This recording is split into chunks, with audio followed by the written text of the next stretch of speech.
On August 5th, 1968, Quaker Sound Studios opened for business at 212 North 12th Street, Philadelphia. The owner, Joe Tarsia, invited a couple of acquaintances to try out his new place. So, writer-producers Kenny Gamble and Leon Huff brought in a rhythm section made of Ronnie Baker, Norman Harris, Earl Young, Bobby Eli, Larry Washington, and Lenny Pakula for a test session. 3 songs were recorded: We Don't Need No Music for the Landslides, as well as Ghetto Woman and Rover Rover for Ruth McFadden. After listening to the playbacks, Kenny Gamble simply said, "Sounds great, Joe, we'll use it." And the sound of Philadelphia was born. 5 years later, the very same musicians created disco.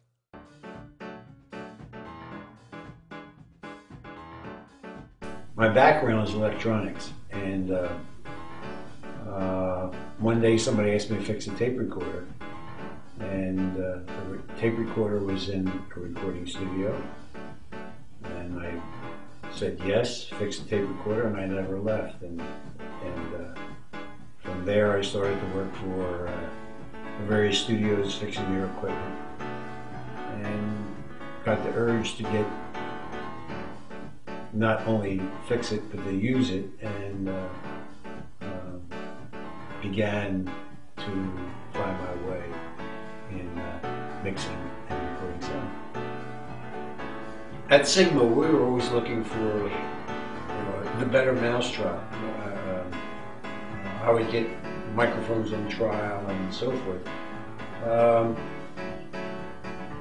When a new toy came out, we bought one, whether it was the instant phaser or the timeline.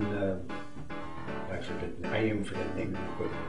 But we experimented a lot with different sounds and so forth.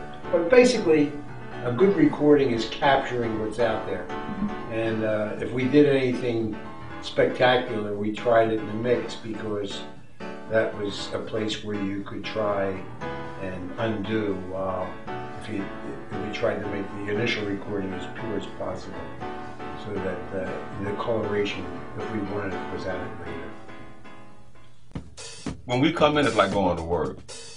Joe Tarsia, what he would do, I mean, he knew us so well that we didn't have to come in and tune anything. I mean, he knew how I play, because I play different from everybody. He used to get mad because I play off the rim of the snare, which makes it fat. But I like to play like that. I mean, I used to hit the rim so hard I crack sticks all the time. But I like a fat snare, so he knew how to adjust all the drums. I would take my drums in there, I have up here. These are my studio drums, so I would take them. He would tune them up. I would leave them there, and he would tune up he could set up everything. All we got to do is come in there and play. But typically in Sigma, it was very hectic. I'm still trying to convince my wife that I really did go to work at 10 o'clock in the morning and didn't come home till 3, and then would have to be in the studio for a 10 o'clock session the next day. So, especially in the early days before Sigma had a large staff, and support people, it was day and night, and it was work, but fun work.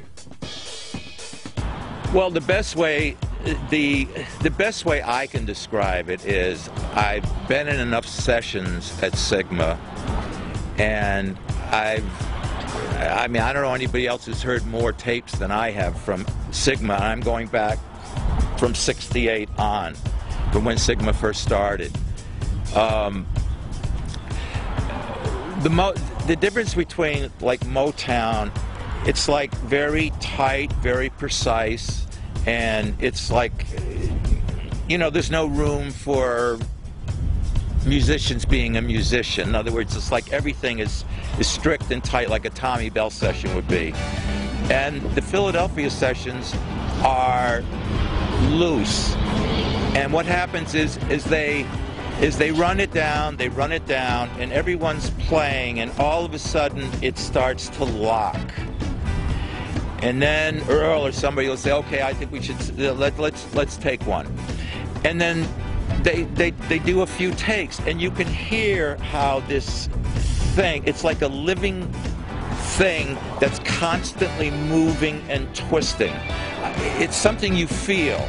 You can feel it, and people always say, oh man, that Philadelphia sound is like, there's a soul to it. Of course there's a soul, because it's alive. It's not metered. It's a live thing, but it's the combination of the guys playing together that to create the tempo and the feel. It's that you can't put it on one person. It's the combination of them. And I don't know any other place that has that magic, because it is a magic. It really is. But I think in Philadelphia, they had the time to be able to do that. Where most of these other studios, it was like turn them out, turn them out, turn them out, and you never got that feeling out of a Philadelphia record. It was always like, hey man, we'll get it, we'll run it down. And I think it was a looser type atmosphere, but I mean, you can't beat those tracks. I mean, I think they're the greatest tracks in the world.